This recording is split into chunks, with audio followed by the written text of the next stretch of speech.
Hello, class. This is Austin Osborne, Marketing 282. This video is about the product life cycle. So, the product life cycle is about the products as they enter, establish themselves, and later leave the marketplace. When a product first launches, this indicates the introduction stage.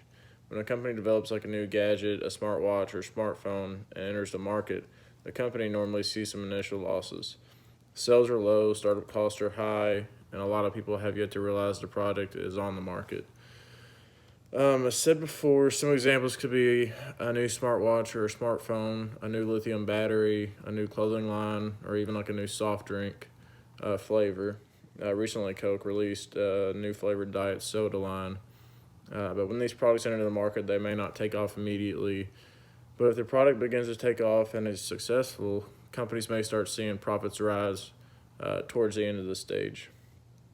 Some products may not even be successful on the market, and companies will seek to either develop a new product or develop the product further, add features, etc., or pull the product off the market to reduce overall losses.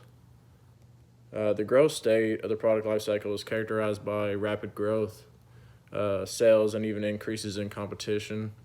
The market becomes segmented, and preferences may vary by consumers, which increases potential for new markets or new uses of the product.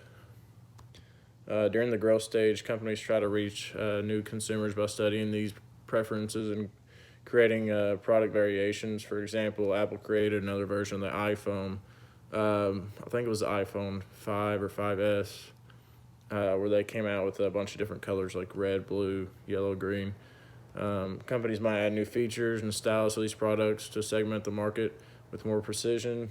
The goal of segmenting the market is to take a hold of the rising sales and establish the company's brand. While firms are enjoying the thrill of increasing industry sales, profits in the growth stage are in the rise as well. Sales and profits in this stage are outweighing the costs associated with manufacturing and marketing, but some companies do not establish as well as others. If a product does not hold strong, some companies will be looking to narrow segments and may decide to exit the market too. The maturity stage of the product life cycle is characterized by the late majority adopters.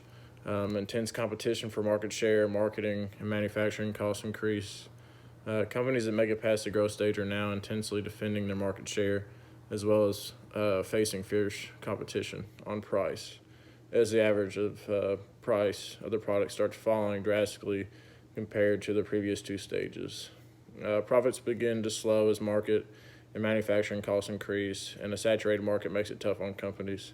For example, like most shampoos and deodorants you see on shelves are normally in the maturity stage or decline stage, but they're sitting in the maturity stage, and each of these products have already established themselves, have loyal customers, and to compete, these companies are always trying to observe each other's popularity and come up with new ideas and new innovations to pull customers from one another so they can keep their products in the maturity stage for longer.